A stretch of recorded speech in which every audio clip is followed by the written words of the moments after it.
adik-adik, apa kabarnya di rumah? Masih sehat kan? Di sini kakak Valen sama kakak Jos mau ngajakin adik-adik untuk memuji Tuhan nih. Yuk kita memuji Tuhan yuk.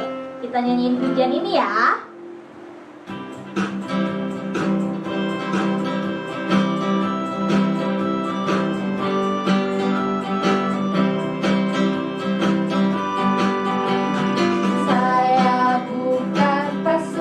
Berjalan, pasukan berkuda, pasukan menembak. Saya tidak menembaki musuh, tapi saya laskar Kristus. Saya laskar Kristus, siap gerak. Saya laskar Kristus, siap gerak. Saya tidak menembaki musuh, tapi saya laskar Kristus.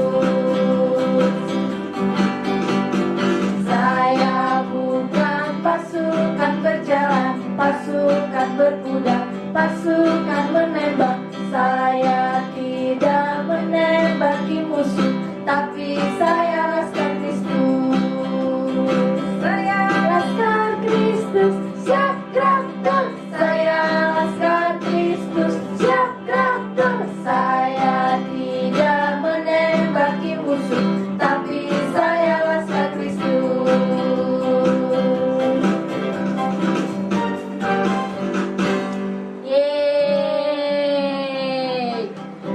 Sekarang kita siapin hati kita ya. Kita mau mendengarkan firman Tuhan. Yuk mari kita berdoa. Tuhan Yesus, terima kasih Tuhan atas berkat-Mu di pagi hari ini yang cerah ini kepada kami semua. Sekarang kami mau mendengarkan firman-Mu ya Bapa. Berkatilah kami supaya kami mendengarkan firman-Mu dengan baik. Dalam nama Tuhan Yesus kami berdoa. Amin. Jadi bacaan Alkitab pada minggu ini ada di ayat 2 Korintus 12 ayat 11 sampai 21. Dalam bacaan ini, Rasul Paulus menyatakan perhatiannya kepada orang-orang di Korintus. Yang pertama adalah dengan cara menunjukkan kesalahan jemaat Korintus. Jemaat Korintus tidak membela dia seperti seharusnya yang mereka lakukan, sehingga ia terpaksa membela dirinya sendiri untuk mempertahankan nama baiknya dengan cara memuji diri sendiri. Paulus melakukan hal itu dengan terpaksa karena memang perlu mempertahankan dirinya sendiri. Yang kedua, Rasul Paulus menjelaskan panjang lebar perihal perilaku dan niat baiknya terhadap jemaat di Korintus. Paulus ingin menyelamatkan jiwa jemaatnya.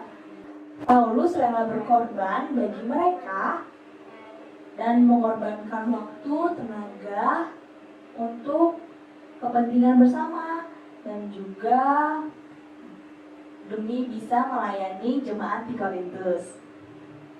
Di sini, Rasul Paulus menyebutkan beberapa dosa yang umum yang biasa dilakukan, seperti perselisihan, iri hati, dengki, lalu ada memfitnah, lalu ada tentang keangkuhan, dan juga tentang kerusuhan. Rasul Paulus pernah berada di kota Korintus untuk mengajarkan tentang firman Tuhan. Tetapi Rasul Paulus tidak hanya mengajar di kota Korintus saja. Paulus juga mengajarkan firman Tuhan ke kota-kota yang lain. Nah, ketika Rasul Paulus mendapatkan kabar bahwa ternyata orang-orang di Korintus itu masih kurang baik karena dilakukan tidak sesuai dengan firman Tuhan. Jadi Rasul Paulus menulis surat. Lalu surat-surat itu mengingatkan orang-orang di Korintus supaya di antara mereka tidak ada lagi perselisihan, iri hati, amarah, dengki, atau yang lainnya. Rasul Paulus ingin mereka hidup rukun karena Tuhan mengajarkan kepada kita semua untuk saling mengasihi dan saling rukun. Nah adik-adik, firman Tuhan itu tidak hanya untuk jemaat di Korintus saja loh, tapi di kehidupan kita sehari-hari adik-adik. Jadi perintah Tuhan supaya semua orang hidup saling mengasihi dan hidup rukun itu juga berlaku bagi kita semua.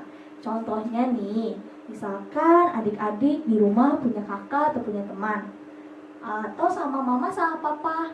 Nah, adik-adik tuh harus saling mengasihi, harus saling rukun sama keluarga kita, sama teman-teman kita. Karena apa? Karena Tuhan itu ingin kita berperilaku baik terhadap sesama kita.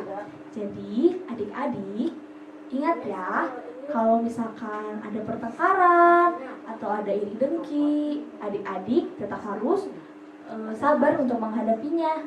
Jangan marah-marah adik-adik. Itu yang Tuhan inginkan dari adik-adik. Nah, pada minggu ini nih, kita ada ayat hafalan loh. Ayat hafalan itu dari Mazmur 133 ayat 1 yang isinya, sungguh alangkah baik dan indahnya apabila saudara-saudara diam bersama dengan rukun.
Adik-adik, dari lagu tadi kita bisa belajar ya, kita harus rukun satu sama lain. Sekarang mari kita berdoa yuk. Ya Bapak, terima kasih atas firman-Mu tadi ya Bapak. Semoga kami sesama keluarga, teman, adik dan kakak bisa rukun satu sama lain. Juga terima kasih ya Bapak atas berkat-Mu dan perlindungan-Mu selama kami di rumah ini, kami tetap bisa melaksanakan ibadah sekolah minggu online ini ya Bapak. Ya Bapak, sekarang kami mau melakukan kegiatan kami masing-masing ya Bapak. Berkatilah juga sertailah kami. Dalam nama-Mu kami berdoa. Amin.